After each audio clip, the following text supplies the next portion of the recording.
శ్రీమాత్రే నమః. నమస్తే అండి. ఎలా ఉన్నారండి? ఎంత బాగున్నారా? నేను కూడా బాగున్నానండి. ఇదేంటా అనుకుంటున్నారా? ఇదేంటో చూపిస్తాను, చెబుతాను చక్కగా చూడండి. మరి ఇదేంటా అనుకుంటున్నారు కదండి. చింత చిగురు.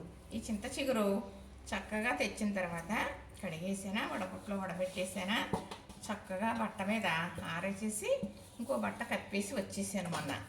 చందాలకి మొత్తానికి ఆరిపోయింది, కానీ కొంచెం ఇంకా పచ్చి ఉండిపోయింది.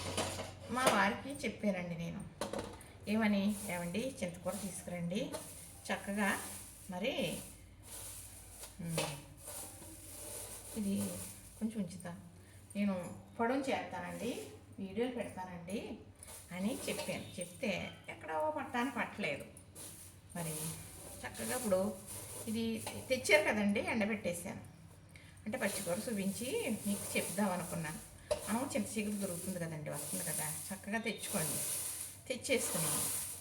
ఇదిగో ఇలాగా ఎండబెట్టేసాం కదా, ఒక్కరోజులో ఎండిపోద్ది. ఎండ మరి గట్టిగా ఉంది కదండి. ఇప్పుడు ఏంటి, ఇందులో పుల్లలు ఏరేయటం, ముదరాకులు ఏరేయటం ఏం చెయ్యక్కలకు కడిగేసి ఏమన్నా పురుగు పుట్టా ఉందేమో చూసుకుని చక్కగాను మనం ఏం చేస్తామంటే ఎండబెట్టేసుకుంటాం. ఎండబెట్టేసిన తర్వాత ఇప్పుడు ఇది కాడలు తీయాలి, దుయ్యాలి, ఏమక్కర్లేదు. ఇదిగో కొన్ని చేస్తాను చూసారా, ఇలా చేసేసారు అనుకో, ముదరాకులున్నా కాళ్ళున్నా ఉండిపోతాయి.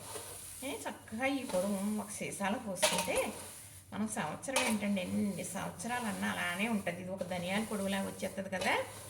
కొంచెం ఒక చెంచా కొలత పెట్టుకుని చక్కగా పప్పులు వేసుకున్న ఏదన్నా ఇలా నలుపుతున్నాను కదండి, పులప ఘాట్లాగా వచ్చేస్తుందన్నమాట. కారం అది ఎలాగ వస్తుందో అలా చూసారా, ఇలా నలిపేసాను కదా.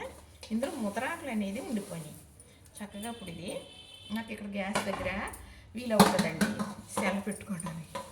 అంతకును ఇక్కడ ఇలా చెల్ల పెట్టేసుకుని ఇలా చేసేస్తాను అనమాట. సరే, ఇదిగా ఇప్పుడు ఇది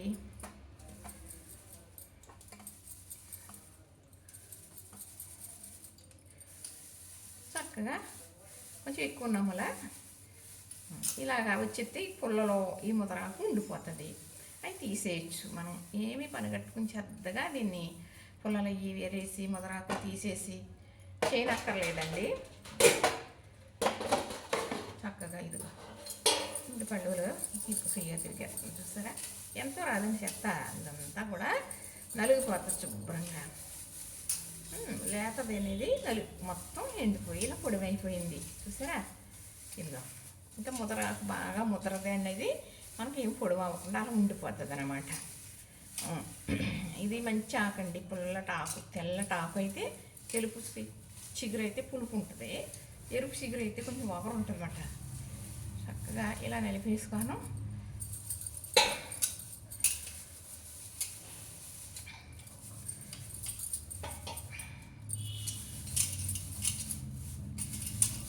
ఇంతేనండి, చక్కగా ఇలా చేసేసాం కదా. ఇప్పుడు ఇలా అన్నాం అనుకోండి, ఇలా అంటే ఇదిగో లేక కూడా ఉన్నది ఎగిరిపోయి వచ్చేస్తుంది అన్నమాట. చక్కగా వచ్చేసింది చూసారా. ఇదిగోనండి చింతకూర పొడవు. మరి మనం నిల్వ చేసుకునే ఒక పద్ధతి. మా వారు చింతకూర తీసుకొస్తారు.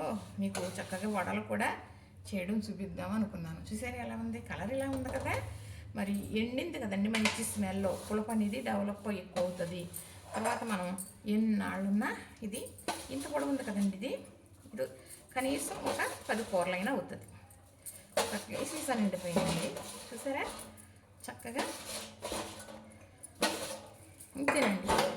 చక్కగా చింతకూర తెచ్చుకున్నారా, కడిగేసేయండి. ఎందుకంటే అందరూ అన్ని చేతులు వేస్తారు కదా, అవి కూడా చేతితో తీసి పెడతారు, గమ్మున అవి ముట్టుకుంటారు కదండి. కాబట్టి చింతకూర శుభ్రంగా కడిగేసి పురుగు పుట్టా ఉందేమో చూసేసి చక్కగా ఎండబెట్టేసుకోండి. ఎండిన తర్వాత ఇలా పొడవు చేసేసుకోండి. చక్కగా మనకి ఎన్నాళ్ళైనా వాడుకోవచ్చు. చక్కగా అంత పొడవు వేసుకుంటే కూరలు వేసుకోవచ్చు. అలాగా ఒక 10 కూరలు అవుతుందండి. ఇది చూసారు కదా, నచ్చిందా మరి? ఇంతేనండి. చక్కగా చూసారా, చూడటానికి ముచ్చటగా అనిపిస్తుందా? ఎన్నాళ్ళైనా ఎన్ని సంవత్సరాలైనా ఉంటుంది. ఇది వాడుకోకుండా ఉండాలి, కానీ దీనికి చెడింపు ఉండదు, అంటే చెడిపోయేది ఉండదు అని.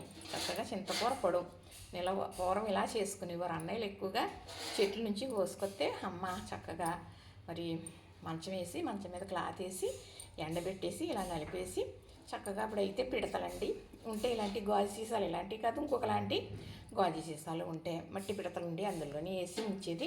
చక్కగా వర్షాలు కురిసేటప్పుడు అయ్యి కానీ ఉల్లిపాయలు పచ్చిమిరపకాయలు వేసి అవి వేగిన తర్వాత ఈ కాస్త ఈ పొడి వేసి వండితే కూర ఇంకా అమృతమేనండి, చెప్పలేము, మాటలు లేవు. ఇంకా అంత బాగుంటుంది అన్నమాట. ఇదిగో చింతకూర కూడా రెడీ చేసాను. నిల్వ చేసుకునే పద్ధతి ఇదేనండి. ఇప్పుడు చింతకూరలు ఉప్పు కలిపి ప్యాకింగ్లో చేసి సంవత్సరం అంతా ఉంటుంది, ఫ్రిడ్జ్లో పెడతామంటున్నారు. ఇప్పుడు ఫ్రిడ్జ్ అనే సౌకర్యానికి అలా చేసుకుంటున్నారు, కానీ పూర్వం అయితే ఇలా చేసుకునేవారు.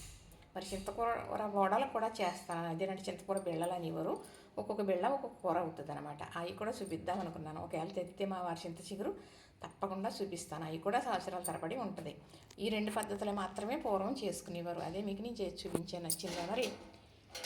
లైక్ చేయండి, షేర్ చేయండి, సబ్స్క్రైబ్ చేయండి.